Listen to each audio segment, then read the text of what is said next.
So I thought I would do a video today because I have been asked, or should I say, I've been asked a couple of questions, or should I say I've received a couple of questions from people who have contacted me to ask me just how something is seen from our true nature. And also I received a comment on a video that I posted a year ago, and the title of that video is Life Expression, the Presence, the Power and Intelligence that we are.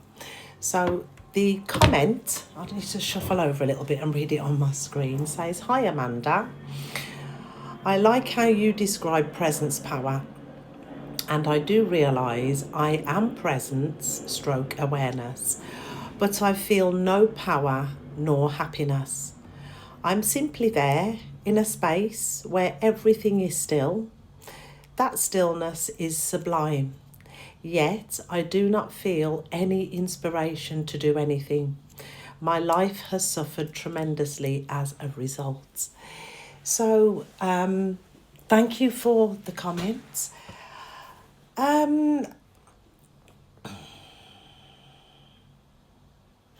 We know our true nature by being our true nature.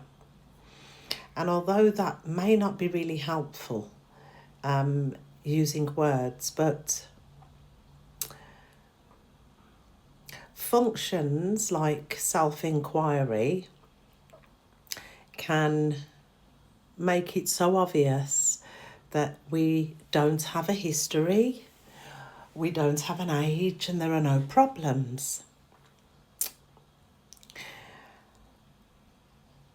But then, because of the tendencies and conditioning, and programs, and the mistaken identity, we've taken ourselves to be the dynamic expression of consciousness.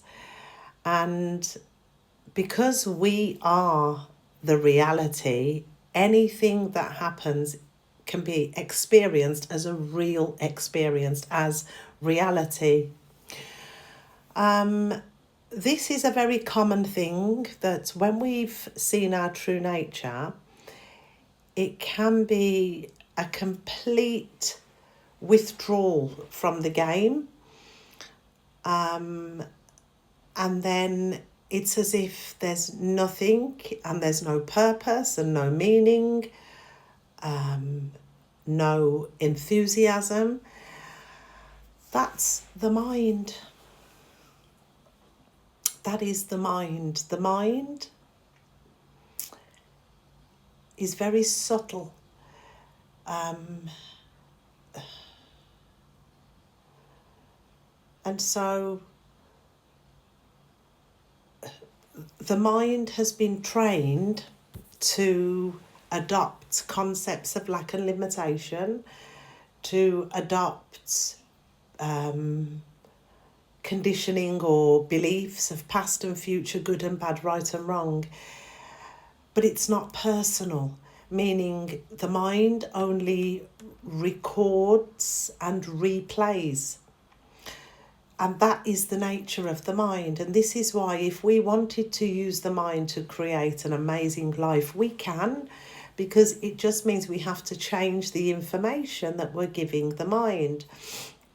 However, there is a much simpler, much easier way to function, and it is from our true nature.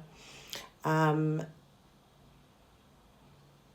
going to say that the dynamic experience is very likened to moving from person to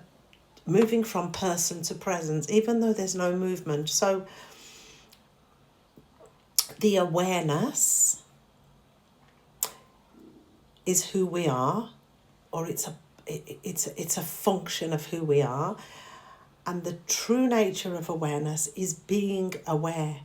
So if there are thoughts, feelings, interactions in the world, if the awareness is identified with the mind, it will be aware of suffering, it will be aware of thoughts, it will be, because that's its true nature.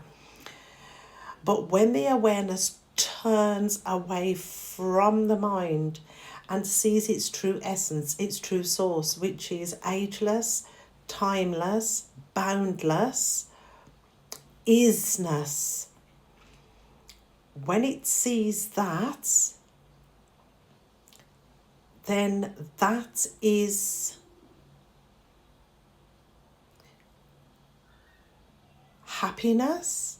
Happiness means there's no desire, there's no looking for freedom, there's no, I tell you what, another word, it's emptiness, but at the same time it's fullness.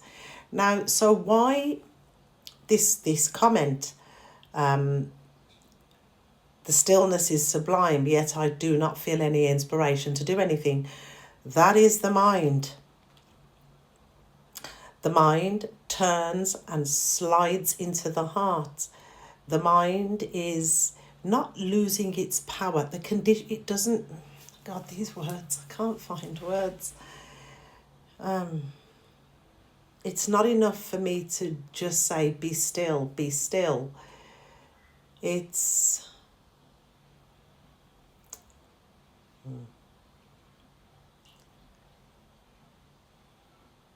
it really is understanding the function of the mind. When the mind is understood, and when our true nature, awareness, when that is known, then it's a different game. It's a completely different game. And the thing is, it's not spirituality, nor is it in the world. It's just who we are. We can't put us in a box. We can't say that we're spiritual. We can't say anything about who we are, apart from that we know that we exist and we know that we are aware. So wisdom says, be aware of your true nature, which is ever present, ageless, timeless, boundless isness. And through that, through being what you are, being aware of what you are, then that's the fruit of it. Has to be seen clearly. I'm not saying that you haven't seen it clearly. I don't know how these words can really line it out. But it's knowing that we are the awareness, and knowing that whatever we become aware of is the direct experience of life. So if there's an awareness of no inspiration, it doesn't mean that you do not have no inspiration. It means you are aware of that state of the mind.